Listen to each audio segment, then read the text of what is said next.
مفتی صاحب کی بارگاہ میں سوال ہے کہ اپریل فول منانا کیسا؟ ہماری بدقسمتی ہے کہ ہمارا تہوار جو ہے مثال کے طور پہ 12ویں شریف ہو گئی یا 11ویں شریف ہو گئی یا معراج کا موقع آتا ہے، کبھی بھی آپ کو کوئی کافر نہیں ملے گا کہ وہ ان دنوں میں کچھ منا رہا ہو، لیکن یہ ہمارے طریقے، ہماری بدقسمتی ہے کہ جو کفار کے طریقے کار ہیں، ان کے تہوار ہیں، ہم ان کو اپنانا شروع کر دیتے ہیں اور ایسا اپناتے ہیں، ایسا اس کے پیچھے پڑتے ہیں کہ جو نکالنے والے ہوتے ہیں وہ بھی حیران و پریشان ہو جاتے ہیں کہ ایسا تو ہم نے بھی نہیں کیا تھا جیسے یہ لوگ کرنا شروع ہو گئے۔ اب جیسے یہ مثال کے طور اپریل فول منانا، اب یہ مسلمانوں کا طریقہ کار نہیں ہے، یہ تو کفار کا نکالا ہوا ہے اور مسلمانوں کو بے وقوف بنانے کے لیے نکالا گیا تھا، اور بالفرض اگر ایسا نہ بھی ہو تو ہماری شریعت مطہرہ تو ہر موقع پر مسلمان کو اذیت دینے سے منع کرتی ہے کہ مذاق، ایسا مذاق کہ جو بندے کو تکلیف کے اندر مبتلا کری، ہماری شریعت کب اس کی اجازت دیتی ہے؟ نبی کریم صلی اللہ تعالیٰ علیہ وآلہ وسلم نے تو یہاں تک منع فرمایا کہ ایک صحابی نے اس زمانے کے اعتبار سے جب اتنی ابھی اسلام نیا تھا تو رسی کسی صحابی کے پاس رکھ دی، سوئے ہوئے کے پاس، تو وہ گھبرا گئے، اٹھے جب وہ کہ وہ سمجھے سانپ ہے، منع فرمایا نبی کریم صلی اللہ علیہ وسلم نے اس طرح کرنے سے۔ آپ نے تو یہاں تک منع فرمایا کہ کوئی شخص جو ہے وہ کھلی تلوار لے کے چلے،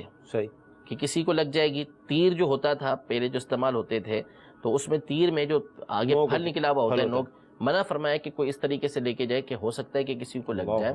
یعنی اتنی احتیاط بتائی کہ کسی دوسرے کو نقصان نہیں پہنچنا چاہیے۔ اب حدیث پاک میں یہاں تک ارشاد فرمایا کہ تم میں سے اس وقت تک کوئی شخص کامل مومن نہیں ہو سکتا جب تک کہ اپنے بھائی کے لیے وہی کچھ پسند نہ کرے جو اپنے لیے پسند کرتا ہے۔